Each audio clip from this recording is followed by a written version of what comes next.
بس عید کے دن تو کوئی کام نہیں ہوتا, ویلے ہی ہوتے ہیں. اچھا جی جی, صبح عید کی نماز پڑھاتا ہوں, بیان ہوتا ہے عید کے دن, میں بیان بھی 5-10 منٹ کا کرتا ہوں.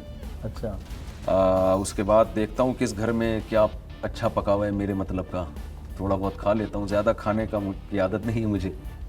تو اس کے بعد پھر ہمارے گھروں کے اسکیجول بننے شروع ہو جاتے ہیں, کون سے سسرال جانے. والدین تو میرے فوت ہو چکے ہیں, اللہ تعالیٰ ان کی مغفرت فرمائے. تو سسرالوں کو نمٹانے کی فکر ہوتی ہے. قرآن اندازی کرتے ہیں نہیں, بس وہ ایڈجسٹ ہو جاتا ہے. اچھا, ابھی تک ایسا ہوا نہیں کہ اتفاق سے سارے ہی سسرالوں نے ایک ہی ٹائم پہ ایک ہی دن میں بلایا. ایسی بڑی بڑی آزمائشوں سے اللہ نے بچایا ہوا ہے الحمدللہ. یہ تو پھر آپ کے نیکیاں جو ہیں وہ کام آ رہی ہیں, ایڈجسٹ ہو جاتا ہے. اور پھر جو بھائی بہن ہیں میرے ماشاءاللہ الحمدللہ, تو ان کے ہاں دعوتیں ہوتی ہیں. تو کبھی بڑے بھائی کے ہاں, کبھی چھوٹے بھائی کے ہاں, کبھی سسٹر کے ہاں, کبھی میں دعوت کر لیتا ہوں. اسی طرح ایک آدھ دن گزر جاتا ہے ہمارا. چلیں, یہ تو بڑا مزے کا ہے. اور ویسے بھی کھانے پینے آپ کہہ رہے, میں تو یہ پوچھنا چاہ رہا تھا, آپ کہہ رہے میں زیادہ کھاتا نہیں. جی کھانے پینے کا تو آپ میرا سوال ہی پھر کھا گئے ہیں کہ وہ پوچھا ہی نہ جائے کہ آپ کھانے پینے کی, اس لیے صحت آپ کی جو ہے ماشاءاللہ صحت رہتے ہیں بڑے. آپ یہ آپ کہہ سکتے ہیں زیادہ موٹاپا نہیں ہے. ذاتی سے ایک سوال پوچھ. جی جی, عمر آپ کی کتنی ہے؟ 48. جی جی, تو آپ تو بہت ینگ ہیں ابھی, مطلب اللہ کرے. 48 ہے, اور آپ ماشاءاللہ ہر وقت بات بھی شادیوں کی کر رہے ہوتے ہیں. جی جی, تو رستے تو نہیں, وہ بات شادیوں کی کا 48 سے تعلق نہیں ہے, اس کا کانسیپٹ اور نظریے سے تعلق ہے. جب میں 48 کا نہیں تھا, جب میں 28 کا تھا, اس وقت بھی میں شادیوں کی بات کرتا تھا. پہلی شادی کا کتنی عمر میں؟ پہلی شادی میری 2001 میں ہوئی تھی. 2001 میں؟ جی جی, تو یہ تو تقریباً کوئی 22 سال پہلے. دوسری شادی کا خیال جلدی آیا تھا یا بہت بعد؟ دیکھیں, میں نا, میرا ایک کانسیپٹ ہے, میرا ایک نظریہ ہے. 2004 کی بات ہے میرا خیال ہے, کیونکہ میں مدرسے میں آ گیا تھا. جب آپ دینی تعلیم حاصل کرتے ہیں, میری فراغت بھی 2000 میں ہوئی ہے. یعنی میں جو درس نظامی سے فارغ ہوا تھا, اور افتاء جو فتوے کا کورس ہوتا ہے وہ کرنے کے بعد, تو پھر لوگوں سے واسطہ پڑھنا شروع ہوا. مسجد میں امامت کے طور پہ بھی میں نے نماز شروع کی.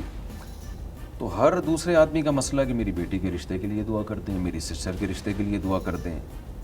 اچھا, میں نے اپنے ایک استاد سے واقعہ سنا تھا, ایک عرب عالم شیخ عبد الفتاح ابو ہدا, اللہ ان کی مغفرت فرمائے. وہ پاکستان آئے تھے. ان سے بھی کسی نے یہ درخواست دی کہ جی میری بیٹی کی شادی کے لیے, رشتے کے لیے دعا کرتے ہیں. وہ عربی تھے, وہ بڑے حیران ہوئے. انہوں نے کہا بچی کے رشتوں کے لیے تو میں نے پہلے کبھی نہیں سنا کہ کوئی پریشان ہوا ہو, کہ ان کا تعلق شام سے تھا نا. صحیح. تو حیران ہوئے کہ یہ کیسے, یعنی بچی کے لیے کیا پرابلم ہے, اس کے تو رشتے ہی رشتے ہوتے ہیں, آپ نے سلیکٹ کرنا ہے کہ کس سے کرنی ہے. تو میں سوچتا تھا کہ یہ کیا بات ہے, صحابہ کرام کے دور میں ہمیں نہیں ملتا کہ کوئی صحابی نبی کی خدمت میں حاضر ہوئے ہوں کہ یا رسول اللہ میری بیٹی کے لیے دعا فرما دے, کوئی رشتہ نہیں مل رہا. ایسا مجھے نہیں کوئی روایت ملتی کہ کوئی اچھا رشتہ نہیں مل رہا. ایسے مرد تو بہت پریشان رہے ہیں کہ رشتہ نہیں مل رہا ہمیں, لیکن عورتوں کا نہیں تھا. پھر سورہ بقرہ کی جو یہ آیت ہے کہ جب کوئی عورت بیوہ ہو جائے تو قرآن کہہ رہا ہے کہ تم اس کو نکاح کا پیغام نہیں بھیج سکتے جب تک کہ اس کی عدت پوری نہیں ہو جاتی. لیکن قرآن پھر ساتھ ساتھ یہ کہہ رہا ہے علیم اللہ انکم ستذکرونہن, اللہ کو پتہ ہے بیوہ عورت سے تم میں نکاح کا پیغام پہ جو ہم نے پابندی لگا دی ہے نا, یہ تمہارے لیے بہت مشکل ہے اس پر عمل کرنا. تم نکاح کو یاد کرو گے, تمہارا دل چاہے گا پیغام بھیجنے کا. تو لیس علیکم جناح فیما عرضتم بہ من خطبۃ النساء, اشارتاً تم پیغام بھیج سکتے ہو. تو پھر میں نے حضرت خدیجہ کی سیرت پڑھی, وہ دوسری دفعہ بیوہ ہوئی ہیں, 40 سال عمر تھی. خطبہا اشراف قوم, قوم کے بڑے بڑے سرداروں نے پیغام بھیجا. تو بہت سارے لوگوں نے جو بھیجا, ان میں حضرت خدیجہ نے سید الانبیاء محمد صلی اللہ علیہ وسلم کو سلیکٹ کیا ہے. تو اس زمانے میں سلیکشن ہوتی تھی, تلاش نہیں ہوتی تھی, تلاش مرد کرتا تھا. صحیح. تو میں نے کمپیئر کیا بھائی کون سا ایسا کام اس سوسائٹی میں اور ہماری سوسائٹی میں کون سا ایسا فرق ہے جس کی وجہ سے وہاں طلاق یافتہ یا بیوہ کے لیے بھی کوئی پرابلم نہیں ہو رہی, اور ہماری سوسائٹی میں ذرا سا لڑکی میں کوئی فالٹ ہو, شکل میں تھوڑا سا کچھ اونچ نیچ کمی ہو جائے, قوم میں کچھ مسئلہ ہو, تو ساری زندگیاں نکل جاتی ہیں. تو کون سا ایسا فرق ہے؟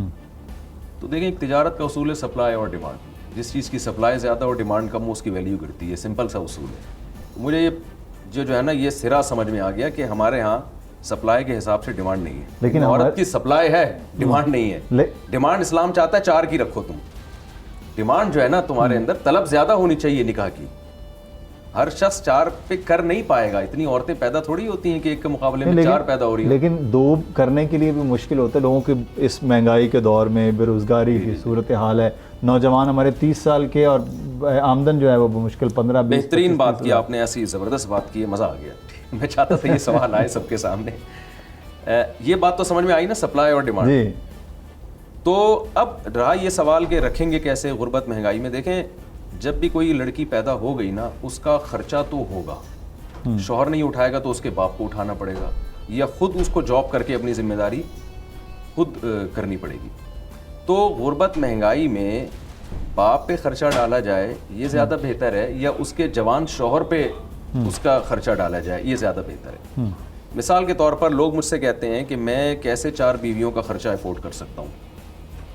میں کہتا ہوں یار ایسے بہت سے لوگ ہیں جن کی 6 بیٹیاں ہیں, اور بوڑھا باپ ٹماٹر بیچ کے اپنی 6 بیٹیوں کو پال رہا ہے. وہ جب ٹماٹر کی ریڑھی سے اپنی 6 بیٹیوں کو کھلا سکتا ہے, تو آپ اس جیسے لوگوں کی 4 بیویوں کو اس تنخواہ میں 1.5 لاکھ 2 لاکھ 10 لاکھ میں کیوں نہیں کھلا سکتے آپ؟ لیکن عدل بھی تو ضروری ہے. ہاں یہ اگلا سوال, یہ پہلا تو حل ہو گیا نا. ٹھیک ہے نا, غربت میں اس کی ویلیو بڑھ گئی, کیونکہ آپ نہیں کریں گے تو اس مہنگائی میں اس بوڑھے باپ کو کھلانا پڑے گا ان کو, یا اس لڑکی کو آپ مجبور کریں گے کہ وہ خود جاب کرے.